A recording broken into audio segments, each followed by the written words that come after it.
Velvet is huge this season. If you're thinking of sewing something in velvet, do yourself a favor and watch these tips first. For your first time sewing with silk or rayon velvet, you want to keep it really simple. Choose a pattern that's just got a few minor details to it, like this kimono cardigan that I'm working on right now. Avoid things that have a lot of, darts and seams and tucks and pockets and all sorts of things like that. You can get to those when you get to be a little bit more advanced and comfortable with sewing velvet. How you store your velvet when you get it home from the fabric store is really important. You don't want to have it just folded and laying in a heap with all your other fabrics. It'll develop permanent wrinkles and creases and you just won't be happy. So what I do when I get home is I sort of just gently fold it and kind of like roll it, and then I take it by the selvages and just pin it to a hanger, and then I just hang this up in my closet, so it's got a lot of space to breathe and it's not getting crushed by clothes and things like that. And that's what the better fabric stores do too. So these are the things you'll need to sew with silk velvet. Number one, you're going to want silk thread. You'll find that this is much easier to work with in silk or rayon velvet than regular polyester or definitely cotton thread. So pick up some silk thread. A walking foot. This can help you glide your fabric through a lot easier if you find you're having a little bit of trouble, because it's got the extra feed dogs that work with your sewing machine's feed dogs to work the fabric through. I have to be honest though, I found that I didn't need it and just using my regular foot worked fine for me. But test it out first, and if you need some extra help, definitely use a walking foot.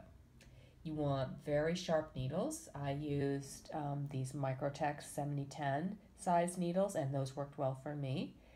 Always nice to have nice sharp scissors, especially when cutting silk or rayon velvet. And really important, before you sit down to sew your garment, make some test swatches. I did a few before I sat down and made my kimono. I wanted to see what a seam looked like and then how it pressed, and which stitch length I liked. And then I also worked with my serger and got a feel for how it went through the serger. And it went through the serger just great. So again, do some tests and get really comfortable sewing on small swatches before you sit down and work your regular garment. Okay, so a quick talk about nap before you cut out your velvet. Velvet has a directional nap. You need to decide whether you want the nap going upwards, which produces sort of a richer color and effect, or do you want it to be going downwards, which gives you a lighter effect and kind of a little bit more of a glistening effect. The choice is really yours. The benefits to going with it downwards, according to Marcy Tilden, and this makes a lot of sense, is that you don't get, like when you're sitting down, it doesn't flatten out quite as much as if the nap is going upwards, and stuff doesn't cling to it as much if it's going downwards. But that's totally your call. You should stand in front of a mirror and play with the velvet and decide which way you want the nap to face. Just make sure, and this is so important, just make sure that all your pattern pieces are going in exactly the same way. You don't want to do what I did in 8th grade, which was make a corduroy skirt with the nap going in all different ways, and I ended up with a skirt I could never wear. Lesson learned. Because silk or rayon velvet is such a slippery beast, you really need to stabilize it every step of the way, and that includes cutting it out. This is a tip that I borrowed from Marcy Tilton and put my own spin on it. Marcy recommends laying paper on your cutting table, if you've got it, and then placing your fabric on top of that and pinning your pattern through all the layers. I didn't have access to a lot of paper, so I went to my local thrift store and picked up this lovely Spider-Man sheet for $2.49, and I covered my cutting table with that like you see here. Placed my velvet single layer down with the nap going downwards, and then I pinned my pattern pieces through all of the layers, including the sheet, and cut out just like this.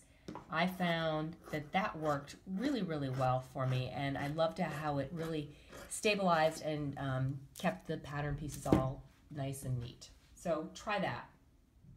This is a tip from Marcy Tilton that makes sewing rayon or silk velvet so much easier. You know, as we've said, this fabric is a beast. It will shift, it will stretch, it will move all over you despite your best efforts at pinning and basting your seams in place. So Marcy told us that what the ateliers do is they spray baste their seams with this 505 temporary fabric adhesive, and you can get this at your local fabric or craft store. And that's how they work with silk or rayon velvet. So what I've done here is I've taken my Spider-Man sheet that I've been using, and I've laid it out on my table. And of course you want to make sure you're working in a well-ventilated area. Laid out my sleeve piece, and now I'm going to protect it with another part of my sheet, so only the seam allowance area that I want to spray is exposed. And then you just take your spray and then just very lightly spray it. Peel it back. See, I've got a nice little strip there of adhesive. And then just very slowly and easily line it up, pat it in place, and you're ready to stitch.